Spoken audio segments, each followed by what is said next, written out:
Hello, Culture Matters podcast. I'm so excited to introduce you to our guest. Before I do that, here's a quote just for this episode.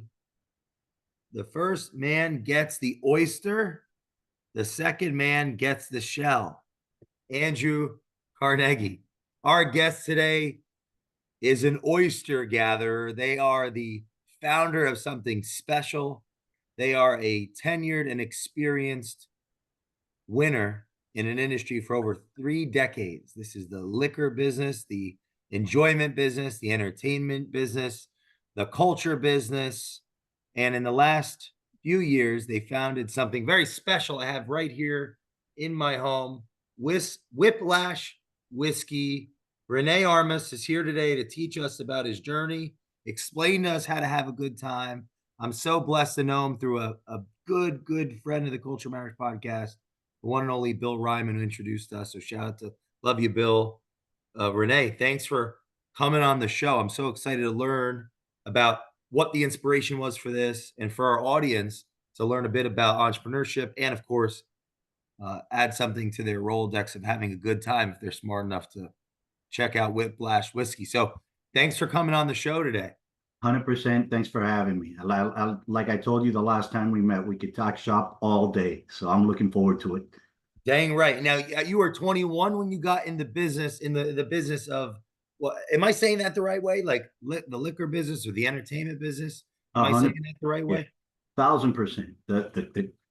The industry would be considered beverage alcohol, but I've always said we're in the entertainment because cocktails and wine and spirits, they are synonymous with gatherings, with good times, with entertainment, with parties, festivities. So I've always said it's a product that contributes to entertainment and good times and whatnot.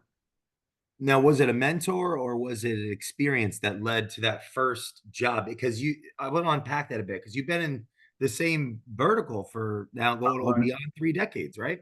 100%. And I will take a very long story and give you the shorter version of it. After high school, I went to college, and I always tell my kids, I'm always straight up. My kids are all in their 20s. College was the best 4 months of my entire life. And then the college kindly asked me not to come back. And so I realized at that point, I better get a job so that by the time all my friends are graduating, at least I got some work experience built up. So my first job was with Procter and Gamble in what they call their food and beverage and products, Jiffy peanut butter, Pringles, chips, and whatnot. So the Pringles chips are normally in the same aisle in a grocery store with the wines. So I'm 19 years old, and every day I'm stocking chips adjacent to the wine aisle. And behind me, these wine salesmen are doing their thing. So I met these guys that were in the wine business with a wholesaler based out of South Florida and Miami. And you're not allowed to sell wine and spirits in the state of Florida until you're 21. But I met these guys. I had a relationship with them when I was 20. They had an opportunity for a merchandising job. Now you're allowed to do that, which is stock shelves. You just can't sell it. So I like them. I like the product. I started working as a merchandiser for a company called Premier Beverage. Today it's a mega company called Breakthrough Beverage. And I did a really good job.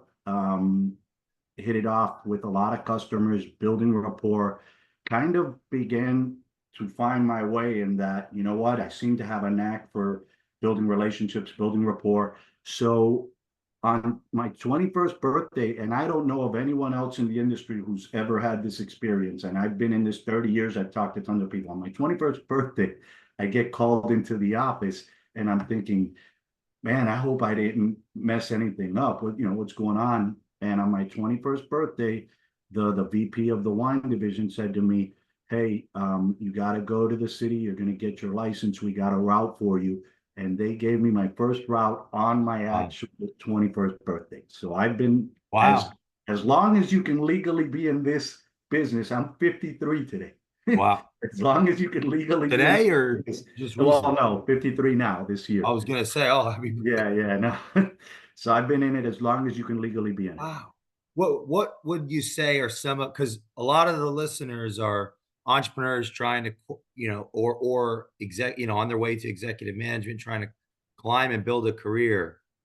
And so what were some of the habits or character attributes you were showing early on to have that much admiration from a mentor or a employer to want to, it sounded like they were very excited to get you started. What do you think it was about you that we could learn from? I think at that stage, and I do say this to my kids all the time, it was work ethic. Dana, Dana White, the gentleman from UCF, says nowadays in this environment, if you have an ounce of savage in you, you're going to take on the world. And that's kind of, I think it was my DNA. I think I probably got that from my father. So I would say in that early stage was work ethic. I think these guys saw a 20-year-old showing up early, every day, staying late every day. I wasn't just building a display. I was trying to build the best display. They had contests for these sort of things. I would win them all. I took Wow. pride in doing it. So what I would say to anyone that's at that stage is putting in more effort than anybody else is what I was doing at 20 years old. No, there's nothing more profound than it than I was just giving it 150% instead of 100. Do you think that still works today? 1,000%. And I don't mean that to 1,000%. be patronizing to anybody. Like, I'm curious. Like, A is that 1,000%. I think so more than ever. I won't go into the whole, but I think there's a generation right now that is focused on other things, and I have no issue with it. But I'll give you a quick example. I had a gentleman ask me during an interview, "What kind of quality of life are you going to provide me with?" And I'm like, "What?" He said, "So at what time does work start each day?" And I knew I wasn't, I hate to say this, I knew I wasn't going to hire this gentleman, young kid, young, fresh out of college. And I said to him, "I can only tell you my lifestyle, and then you determine if you want to go on with this interview." I said, "You asked me when work starts. Work starts the moment I wake up. So I normally wake up somewhere between 5:30 and 6. That's when work starts. And work ends the moment I go to bed." So I said to him, "I work from about 5:30 a.m. till about 10 p.m. every day." I said, "Am I expecting you to do that? No. But that's my personal lifestyle. I'm on the clock, on the go, working things." I said, "I deal with California, so 10 p.m. my time is 6 Yeah. p.m. their time. I still got business I can conduct, but it's not for everybody." And I scared the living. I mean, that didn't go much further than that. How about for those that you've like mentees you've collected throughout your career that had an ambition, they had some kind of goal in mind, they weren't sure how to get there. What do you think it does for them, that degree of intensity and work ethic that you're showing them because you're So doing it with them? What do you think that does for for those types of people? I have a situation right now. I'm living it right now in real time. I started Whiplash Whiskey um, just a little over a year ago. I launched it in not even a year ago. Sorry, we're not there yet. 10 months ago, I launched it Wow, officially amazing. in November of 23. So we're not even a year. And the distillery that makes it for me has a gentleman named Eric Soren. He's in his early 30s, and I call him the MacGyver of the liquor business. This guy does for me compliance, which is a bear, production, projection, um, cogs. I mean, everything, and sells the product. And he's seen me in a span of 35 weeks physically get on a plane to 32 states in 35 weeks and Unbelievable. launch more than half the country in a 6 month period. And so he's kind of, I'm looking at him like this is a kid that I want around me. This can be like a prize protege that can help me. And he's kind of told me point blank, "You're the mentor that I needed." So to answer your question, I think that still exists. I think it's very Wow. real. I'm going to nurture it. I love the fact that I could add something. And I'm humbled by the fact that he views me in that way. And I think it's critical because throughout this conversation, I will tell you, people did that for me, which is why I've had some good success in this business. So we got to give it back. If somebody reaches out for it, it's on us to give it back. And so the fact that this particular young man and I have formed this relationship, it's humbling, but I also see it as a mandate, as my duty Wow. to pay it forward.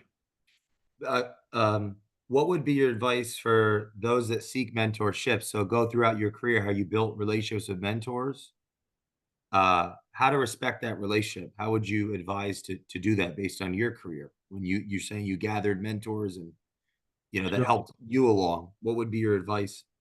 my advice to them, and I did this sort of by default, but now I look back and there was a pattern that I was following. What I would say to people is whatever industry you're in, whatever passion, whatever you're pursuing, keep your eyes open. And if you see someone that you feel has attributes that you like, this person is successful, this person is personable, this person is honorable. I will tell you, for me, there were spiritual parts of it. This person lives right, treats people right. Whatever it is you're looking for in your career and looking for in another person, if you see that, gravitate towards it. Go to that person, approach them, and say, "Hey, my name is so and so. How did you get to?" And don't be timid. Don't be afraid. And say to them, "Hey, I like what you got going on. Can you give me 5 minutes? Because I will tell you, people will give you the 5 minutes. People want to talk about themselves. People want to help you. You just got to, confront it and say, I see what's going on with you. I see the success you've had in whatever industry it is, and say to that person, can I have 5 minutes of your time? And you'll probably get it. 9 out of 10 are going to say, absolutely, I'll give you 5 minutes of my time. That's amazing. The 32 states, 35 weeks. How are you getting? Yeah, what for? My guess would be you're meeting people. There's a potential for either a rejection at some level. How, what do you give advice? Like, what advice do you have around how to create opportunities out of nothing from a sales standpoint, from a business So development standpoint? yeah, and That is a today it's a tremendous little amount of different. Remember, experience. now there's 30 years of relationships, so there's a network of people around the United States that want to help me. But let's go back when I was 21. Somewhere along the way, as a sales rep, a light bulb went off, um, and I realized rejection is completely meaningless. Rejection, number one, I never found it to be permanent. Number two, it was a volume game. So I used to say to myself every day, today I'm going to sell in 20 accounts. That was my goal every single day. And I would say, maybe today's a good day and I achieved that in 24 accounts, hit 20 out of 24. Or maybe today's going to be a long day and it's going to take me 70, but the goal is 20. So once rejection was meaningless, it became a numbers game. And what I will say to people is, sometimes people say to me, you did a tasting with Whiplash and you sold 10 bottles to out of 50 customers that sampled. That's a 20% redemption rate at that tasting. That's good. It's about average. 30% is very good. But I always say, take a step back. There are approximately, we're approaching 400 million people in just the United States. If 20% of them will like this product, we're going to be in good shape. So you got to get the clutter out, accept that you're going to take rejection. There's going to be rejection. So that would be my advice. The moment that the rejection really completely slides off, you're off to the races, because then it just becomes a volume game. Mm. Were there things that you did to keep your energy high throughout that process of building your original network of relationships? Like any normal person, there are days where you just hit a patch, and Mm. you're not you're getting no, no, no, no. That'll take a toll on anyone. To sit here and say it's just easy and you never take it personal. I will tell you this. One thing that has helped me throughout my entire life, I'm avidly into bodybuilding, I'm avidly into physical fitness, and I learned, and I started this at 18. The funny thing is, in high school, I weighed about 120 pounds. I was a stick. Wow. So I had a growth spurt after high school. I got into bodybuilding, and it was very motivational to begin to see a transformation, and it became a lifestyle. Okay. That sort of plays into what you just asked, because one thing I learned about bodybuilding training and getting on a cardio, getting on a weight machine is there are days where you are not going to want to go. You are not going to be motivated. And the saying is, when motivation fails you, discipline kicks in. Well, the same was on those days where I was getting rejected. By the way, that still happens today. I every single Monday I land somewhere. This Monday I landed every single Monday. So let's say I land in Columbia, South Carolina. I get a rental car, and I've got a target list of 80 liquor stores that I'm going to go door to door and sell Whiplash whiskey. Even nowadays, when I've had a run of 10 rejections, that is when motivation might be failing me, but discipline takes over and tells you, you got to keep going. You know this. You're going to break through this rut. Absolutely. And so what I would, to answer your question, when motivation fails you, you got to be disciplined, and discipline will get you to the next wave of motivation. What advice do you have of maintaining relationships? Because yeah, after 30 years of building a network of people, you alluded to earlier that there's some people that want to open doors. So how have you built and maintained relationships? What advice do you have for our salespeople and our entrepreneurs that are listening in that regard? This is me Building specifically. like the long-term relationships here. So me specifically, my opinion on it. I genuinely care about my customers. And if you were to talk to my customers, they would tell you, um, you know, ABC's Liquors in Florida is the largest liquor store chain in the state of Florida. The Bales family, Jess Bales, has been a friend for over 2 decades. Uh, Wow. I've traveled with him, but he, I have been 1000% honorable to my word and delivered every single time on everything that I've said. And in exchange, we've developed a friendship, a genuine friendship. He knows me. He knows about my children. I know him. I know about his family. I care about him. I care about his family. Um, you cannot fake it. If the relationship, if you're not genuinely looking to do right by the people that you're doing business with, my personal opinion, you're going to be exposed. There's a saying that I've read that says, always give more in value than what you're receiving. So Hmm. I've always held of the principle. He took it. He took in Whiplash whiskey immediately because of me, not because he needed another flavored whiskey. And I said to him, I Wow. guarantee you this product is going to sell through. If I have to come in here and purchase all of it back myself, I guarantee you it's going to pull through. And we put an extensive tasting program, and it's doing exceptionally well in the chain. But I was prepared to do that because I care about him that much. And he brought it in immediately Wow. to the gates because he cares about me and wants to see me do well. You can't fake it. I genuinely care about this person. I care about his business. And I'm sure he knows. And what I would say Mm. is you just can't fake it. Now, going back, uh, what was the inspiration behind Whiplash Whiskey and why? Yeah, I want to know, of course, why I'm bringing that into my entertainment environment. And, I've got a party tonight, actually. I should be having podcast parties, honestly, Renee. I'm just thinking about that now. Like, we get together on the show. Like, we did it actually yesterday. It was like four of us on a podcast. No joke. It's like, we should have had some. So I actually made a joke about that. Let's get a shot going. So yeah, please. What was the inspiration? All right. I hope you have a minute because this will take a minute. Absolutely. So I told you I'm 21. I'm selling wine and spirits, and I'm having good success in the corporate side of the business. At about 23, I get promoted to district manager. That means I'm overseeing a district. The irony in that is that one of the things that really helped me in my career is the fact that I'm bilingual. Again, remember that this is early 90s. Miami-Dade County is predominantly Cuban Hispanic. I speak the language. I'm having good success. I get promoted. I'm overseeing Miami-Dade County. Okay. Around that time, I have more exposure to suppliers. And we're a distributor that sells suppliers products. And I heard a story about this gentleman. His name was Tommy. For the life of me right now, I'm forgetting the last name, but they said to me he's got this vodka brand and it's called Grey Goose.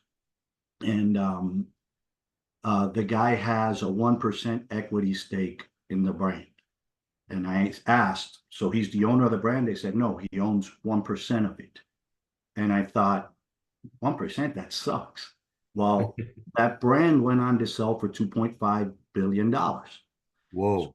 Yeah, if you bust out a calculator, they sold that brand. Grey Goose was purchased by Bacardi, and Bacardi paid $2.5 billion for Grey Goose. So 2.5 billion times 1%, the gentleman made $25 million.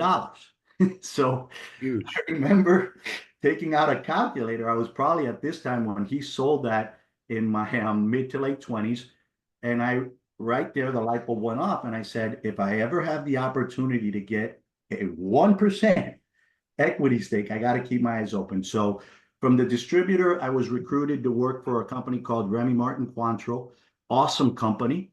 I had an awesome run with them, escalating positions, promotions, and that led to being recruited by a company called Pernod Ricard. They are a major player. They are Pepsi Cola. Coke is number one. Pepsi's number two, while Pernod Ricard is number two in the United States to a company called Diageo. Those are one and two. I got recruited to go. I'm having a great corporate run. And at this point, I am 33 years old, 30, but I'm actually, to be exact, I'm 34 years old. And I'm up potentially for VP titles with this company. They are consolidating with a distributorship called Southern Glazers Wine and Spirits. I have a killer relationship with the ownership, still do today, genuine friendship with the ownership of Southern Glazers Wine and Spirits. So things are aligning for me in Pernod Ricard. And a buddy of mine named Carlos calls me and says, hey, I want you to quit your job. We've got this sort of startup vodka brand. It's kind of not really existent in the East Coast. It's a private label product. And I want you to quit your job and come work with me. And I said, you're nuts. I said, but I'm making very good money for a 34-year-old, for anybody, to be honest with you. So financially, I'm doing well. I'm moving up the corporate ladder. I'm having good success within corporate America. And he's telling me to give that all up. And I said, I can't do that. There would need to be some reassurances. There would need to be some guarantees. And the president of his company called me for a lunch meeting. And he said, we can increase your salary. I said, I need to know that if this doesn't work out, I can't be left on the street. I've got 4 kids. Okay, we'll have some sort of a package in the event that it doesn't work out. And then he said, and look, I'd be willing to give you an equity stake in the brand. And I heard equity stake and it all came back together. He didn't know it, but at that point he had me at hello, because I knew the big money was you're going to have to gamble. Entrepreneur, I knew this. At some point, if you really want to hit it, you're going to have to gamble. So I went home tormented and I told my wife. She asked me what the product was. I said, you've never heard of it because it's pretty much non-existent. But this is, yeah. And I had a mentor that said to me, we had Absolute Vodka at Pernod Ricard, and my mentor, his name is Rudy Ruiz. He said to me, dude, jump all over this. He said, Rene, I'm going to tell you this, and I don't mean to hurt your feelings, but Absolute Vodka was there before you got there, and Absolute Vodka is going to be there after you leave. However, this little brand, Pinnacle Vodka, it needs you. You could add value to this little product. Wow. And he says, with your wherewithal, with your work ethic, with your personality, you're going to be able to build something with this brand. He said, do not overthink this, break it. And so I did. And I took a major gamble. I'll tell you a funny story. I'd gone through a rough divorce, and I'd met a great woman, and her name is Laura. She's my wife now. She has been my driving force behind everything. But I will tell you an awesome, funny story. I say to her, we're living in a 2-bedroom townhouse. I'm 34 years old. I've lost everything. I'm starting over. We're in a 2-bedroom townhouse with 4 kids, her son and my 3 daughters. And the days that I have my 3 daughters with me, basically the 4 girls, because my little girls can't see daddy in a room with a woman. So my little girls sleep with Laura in 1 bedroom. Matthew and I are sleeping in that's our living Wow. condition. It's terrible. By the way, we were happy. We were happy as can be. But I say to Laura, I say, honey, understand that we could lose everything. And she said, baby, look around. I'm pretty sure we're going to be able to find a 2-bedroom and we're going to be all right. If ever there was a time to roll the dice, this is it. And so I did. I'm 34 years old and now I'm on the road doing exactly what I'm doing today. Wow. And I'm going state by state, market by market, having meetings, um, asking them to push this brand, going to see retailers, going to see chains, begging for them to bring it in. Um, that's 2008. Around, my goodness, it was pretty quick. I want to say within a year, this little brand is gaining traction. The regular vodka, Pinnacle Vodka, is gaining traction. It was probably in the markets that I was responsible for, it might have been there might have been about 20,000 cases of business being done. By the time we sold the brand in 2012, it was probably just in my area of responsibility. The brand was 3 million, approaching 3 million cases. I probably was doing about 40% of that. So give or take 1.2 million, Wow. near nothing to start with. But you asked me a question about the inspiration for Whiplash, and here's where it comes. Around 2010, we're discovering that the wackier we get with the flavor variations, the better they're doing. My kids actually came up with a bunch of them. We had a cotton candy flavored vodka. That was one of my kids. They were toddlers. They said, you should do cotton candy. And I remember thinking, man, that's pretty effed up enough to work. And we did it, and it did exceptionally well. And we started doing all sorts of different flavors, tropical fruit punch, yada, yada. Um, well, we couldn't call it Swedish fish, but it was red gummy, red licorice. The wilder we got, the better these things seemed to be doing. It was a flavor explosion, and we were at the forefront of it. We were driving it. And around that time, the marketing person for our company gets a sample of whipped cream flavored vodka. Whipped cream as a flavor had never been introduced into the beverage alcohol industry. She tasted, she says, this is out of this world. The owner of the company, and his name is Paul Coulomb. We'll talk about culture in a moment. This guy had culture down to a science. Today he's a billionaire. Between the sale of Pinnacle Vodka. Pinnacle Vodka sold for 605 million, but he also sold Three Olives Vodka for 400 million, and he sold a slew of other brands. So he made, lifetime earnings in the liquor business well over $1 billion. He tastes this thing, and he had been saying, I'm not doing any more flavors. This is crazy. There's too many of them. He tastes this thing, and he says, okay, we'll do one more.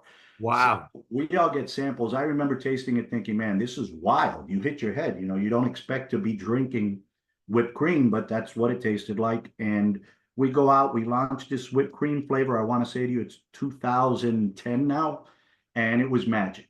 It just explodes. Internet is sort of, social media is sort of just now really taking off, and it goes viral. Um, Within a little over a year, we're over 1 million cases on just that flavor. It was the first flavored vodka to overtake Absolute Citron as the #1 selling vodka in the United States. That's been done again since. It had never been done. We were the first to take the #1 spot, held it for about 3 years. And I'll tell you a funny thing. Um, Diageo, the company that I mentioned, they have Smirnoff vodka. Smirnoff does a whipped cream variation, which is great. Anytime that you create a category and people jump in, it just sort of confirms that you're onto something and starts to build awareness. Well, Yeah. they had much deeper pockets, as well funded as White Rock was, and White Rock was well funded.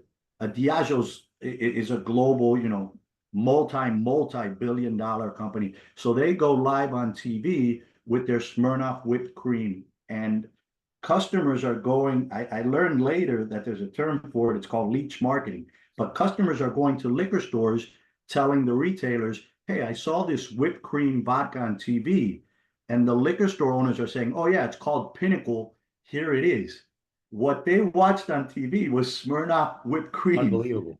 but they weren't showing up saying, do you have Smirnoff whipped cream? They were saying, I saw whipped cream. And the retailer, because we were first to market, because we were the original, they thought they must be referencing whipped cream. So we got another rocket ship off of marketing that another company was doing for us. So it was just a lot of really good things aligning at the right time, and ultimately the brand was sold. Okay. After we did that, briefly there was talk about a non-compete in vodka. That sort of went away. It spooked me a little bit. So I start looking at other categories. I kind of start thinking, okay, you cannot, your career cannot be vodka, vodka, vodka. There's tequila, there's whiskey, let's take a bigger look at the entire beverage alcohol. Where do we see people moving towards? And around that time, you could see a gravitation towards whiskey and tequila, to be honest with you. But whiskey really took off again over the last, a little past the last decade, really starts taking off. And then about 5 years ago, I see flavored whiskey starting to really catch on. And I remember thinking, man, this is looking a lot like vodka did with the flavor explosion 14 years ago. I'm in California, and there's a whiskey brand that is now enormous. It wasn't enormous at this time, but I can see it's gaining steam. Retailers are talking about it. The product is called Screwball, and it is a peanut butter flavored whiskey, and it's everywhere in California. People are talking about it. I taste it. I'm like, gosh, this thing's pretty delicious. If you like peanut butter, it really is a delicious product.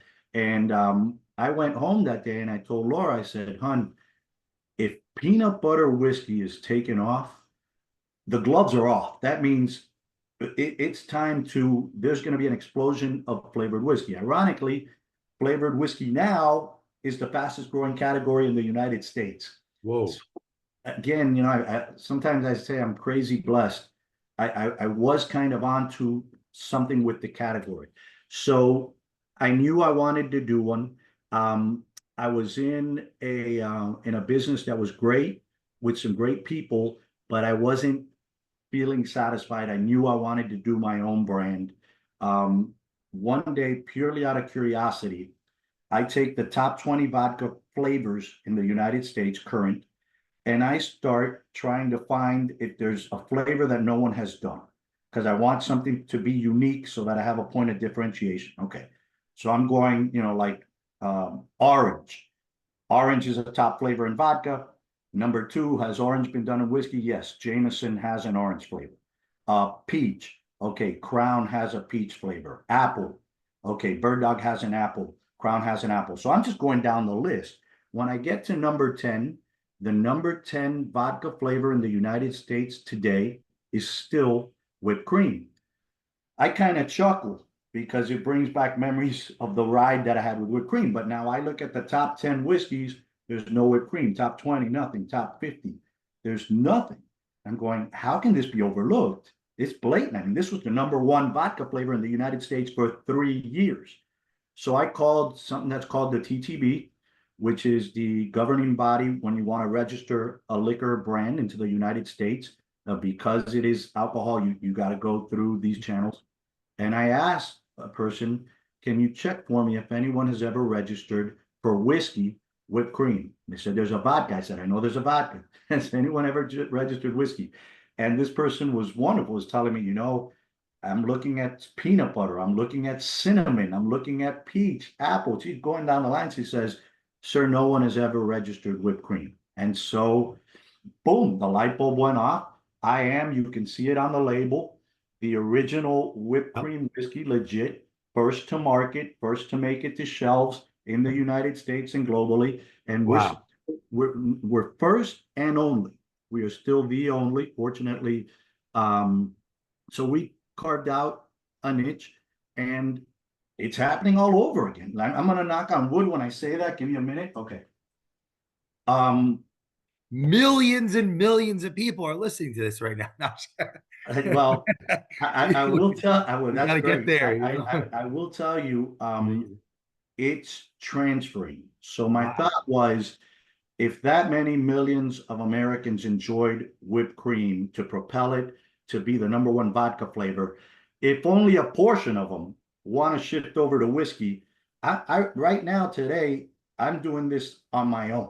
Wow. So yeah, pretty much. I have a great partner.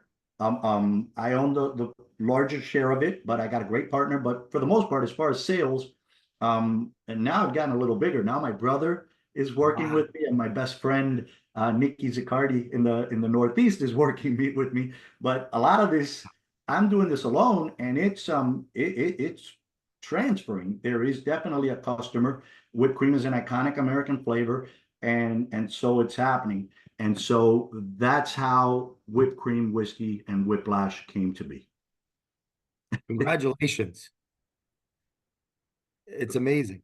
I, Thank I, you. I, I have a question about, because you know, I'm a lay person as it relates to, um, boy, if I'm embarrassed to say, but I don't want to admit, I was that guy in my early 20s that was like, give me a Long Island iced tea. You know, I know nothing about, so like, as a, I'm having like, I'm having a gathering at my house, or I'm going, what's the vibe? What's the scene? How am I, like, if I'm a listener and I'm so believing in the story, right? And like, I love Rene. He's amazing. I'm going to buy some whiskey. I don't even drink whiskey. Right. What would be your advice to me of how to participate in this success that you're creating and have a good time at the same time? You know what I'm saying? The lay person that's listening, it's thinking, I've never even had whiskey. All right, I'm going to buy this because this is amazing. I want to be a part of this. And like, So, what's your advice to me of how to like make it or like drink okay. it or? So here's what I would say to that. It's a great question. A few things. Number one, it's meant to be drunk chilled. When you drink this product, I amped up the whipped cream flavor. I tapered down the whiskey. So an entry level whiskey consumer, whether that's a 21 male or female, or whether it's a 40-year-old woman for the first time or a man for the first time, they're not ready to drink 100 proof straight bourbon whiskey. I am. I enjoy them. I enjoy bourbons, but if you're 21, it's going to rip your esophagus to pieces. You're just not ready to take that. Okay, well, this is the perfect entry because what does whipped cream do? Whipped cream makes everything better, right? It's got a sweetness to it, a smoothness. It's rich, so it makes it very easy. It's 70 proof, um, and so the level of smoothness. I can't tell you how many people have said to me, "Man, I never knew I would enjoy whiskey." They're intimidated by whiskey, so this is the perfect entry level. Ironically, I haven't seen it yet, but you sent me a video this morning that is Yeah, titled it's amazing. and the title of it is the perfect entry whiskey, which is kind of what it is. So that's one answer to your question, a non-whiskey drinker. The other thing is this: whipped cream as a product, what does it do? It makes everything better, right? Okay. Yep. I'm getting cocktails. I got a cocktail list on the website. The website is www.whiplashwhiskeyco.com. So whiplashwhiskeyco.com. And there's a cocktail sheet. Those cocktails have all come from bartenders. I put a few of the staples I remembered from Pinnacle, but they're all coming from bartenders. So one of the most popular ones is the creamsicle. Do you remember when you were a kid, the Borden's creamsicle? That orange Borden's creamsicle? Okay, Orange, and the inside is like vanilla. white.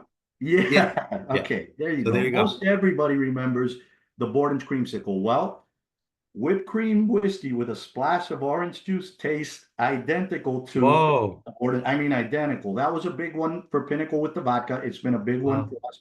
So you're talking a very easy cocktail with a splash of OJ. You're going to be tasting, if you had it as a kid, a Borden's creamsicle for adults.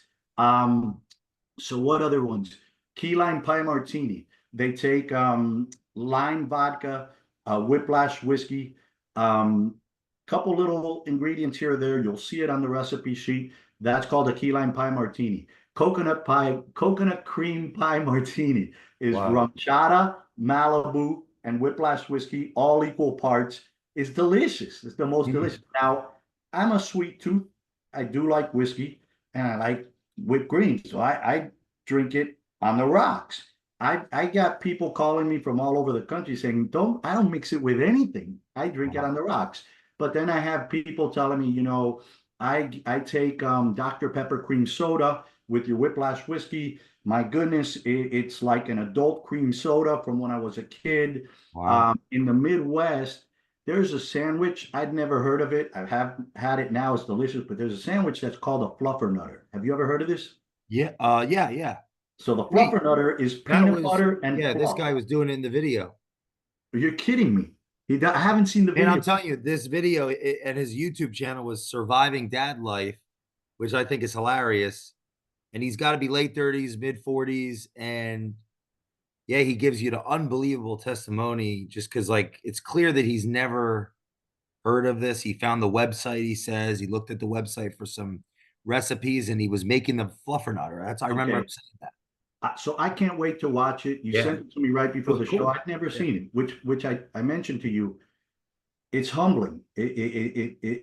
I one of the great joys that I've taken in my career is that the product I sell is at weddings, it's at parties, it's in bars, it's in nightclubs. So I can't tell you how many people throughout my life, when you're selling 3 million cases of vodka, 12 bottles per case, brother, that's a billion with a B Whoa. people around the world that have enjoyed your product. And I can't tell you how many people come to me and say, oh my God, you were with Pinnacle. I remember the whipped cream. I had it at my 25th birthday party. And to me, that's rewarding, knowing that I've enhanced and I've been so when you show me a video, I haven't even seen it, but that someone somewhere in this world is enjoying a product that I created, that's a rush. That's the highest high I can Wow. is knowing that I've done something and someone else somewhere is having fun with it. So the fluffernutter, that's half peanut butter whiskey and half whiplash. I happen to like it with Screwball brand peanut butter whiskey and whiplash. Plays off of that sandwich that's big in the Midwest. But check out the cocktail recipe sheet. It has about 20 different recipes. Bars have been calling me. They're doing their fall menus. They're taking pumpkin liqueur and whiplash whiskey and doing a pumpkin spice martini Wow. because everybody, Dunkin' Donuts, Starbucks, Yeah. going into October, pumpkin becomes the big thing. But it's just incredibly versatile because again, whipped cream, you put it on pie, you put it on cake, you put it Yep. on top of your coffee. This makes phenomenal Jello shots because you don't even need to top it with whipped cream. The whipped cream is already in the old fashions. Old fashions normally have a brown sugar cube muddled in it. You don't need to muddle in because the sweetness is already in the. So it's just incredibly versatile, is what I would tell you. If you're at a gathering, you could pull it up easily on the website. You'll have a blast with it. There, you can make simple cocktails, a splash of OJ, and you could have just about as much. It's endless possibilities with whipped cream. Can our listeners uh, reach out to you and get this through the site? Bro, so you're gonna love this. That's, You and I yeah. have the same DNA. So when we did the website, I put my cell phone on it. All right. My cell Love phone that. is the website. I got one last night. I wish I could show. I got one last night. I was asleep. So I wake up today 5 a.m. and it's somebody saying, I had your product at this bar. I'm in Tulsa, Oklahoma. Where can I get it? And I replied. And Oh, my reply said, hey, give me about an hour. I'm going to go online and see all the retailers that have it in Tulsa, Oklahoma. I'll send it to you. Well, my signature's on my text. So it says, Rene Armas, Whiplash Whiskey Company founder. And the person replied this morning, are you the brand owner? I said, yes, I am. They said, you're the founder? I said, yes, I am. They said, you created it? I said, yes, I that's did. so cool. Like Yeah. they're blown away that they're having a Yeah. conversation That's with a ultra. live person. And I told my wife, I said, that's a rush. I said, I Yeah. don't care if I get thousands of them. I'll spend all day. Yeah. These are the people. These are the ones that I want to connect with. So I sent her a list of stores, and she wrote back, "I'm going to get it today. This one is in my vicinity." But it was awesome, bro. I get goosebumps. So now I've got a friend in Tulsa, Oklahoma that knows if she wants anything Whiplash related. I said to her, "Give me your address. I'm going to send you a couple T-shirts and whatnot." But so I mean that, I think that's a big part of it is, So if our listeners are taking notice right now, they want to order some, just reach out to you. so you can go online and you can order online, 100%. On the website, it's going to say order now. Oh, But perfect. you can go on there and gladly send me a text, tell me what your state you're in, What's the and I will website? connect you through email and I will get you. We have a where to buy thing going now on the website, which I just implemented about a week Awesome. ago. So you're going to be able to do it alone. But I will tell you, you could never bother me. I love receiving the text. What's the what's the website? www.whiplashwhiskeyco.com. So WHIPLASH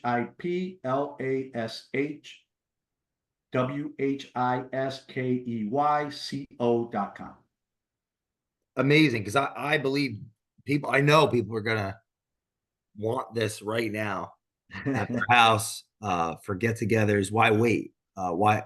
It's amazing. That's unbelievable. Yeah, I'd love for you to come back in 6 months when you've done another 60 states, and we can watch this just go hockey stick. As I It's gonna be told you, I told very you that I cool. was going to enjoy this. I told you that I was going to ramble. I told you I love talking shop, but there is one thing I have written here, two things that I want to get across. Your podcast is called Culture Matters, and culture absolutely matters. And I want to tell you something. The best run, I've had a beautiful career. I've had great stops. I've enjoyed them all. But the best run was the Pinnacle run. And it was magical because of the culture in that company. And that culture was created by two guys, mentors of mine, Paul Coulomb, Bill Dabble, three guys actually, and Carlos Carrera. Those three guys created a culture and fostered an environment where everyone felt that they were part of the mission. In my case, fortunately, I actually did have a little part of the mission, but everybody there knew. And by the way, on the exit after it was sold, whether you had on paper a piece or not, Paul Coulomb took care of the entire company. Wow. Just the kind of man that he was. But they created an environment, they fostered an environment, the culture. I've never seen anything like it. We liked being together. We spoke on and off. We vacationed together. He took the entire group to Paris with spouses. We looked forward. We couldn't wait for them to have team meetings. Nothing against some of the other companies, but in some of those corporate stuffy environments, you'd be like, oh gosh, I gotta Yeah. go to Kentucky and be there for 3 days for the. Well, he fostered such an environment and he did such a good job with the hiring. We were people that had chemistry together. It's no wonder. I mean, when you have that level of culture, you can't fail. You're going to hit on a product just because the engine behind it is so powerful. And Brilliant. so I've taken that and I'm using that blueprint. I hired my brother. You want culture? He's my brother. I take a bullet for him. I hired my best friend. I don't prescribe to that. Oh, you don't do business with friends and family. Negative. I throw that out the window for me. Do business with the people you love. Treat them right. Have your confrontation. It's healthy. Um, I'm now entering an agreement. There'll be a press release in about a week or two, so I can't really say it, but it's with a sales team. They're badass. So we're going to have 30 people, about 30 people around the country um, selling it. I'm doing it with a friend. The gentleman that owns that company is a friend that I worked with at Pinnacle Vodka.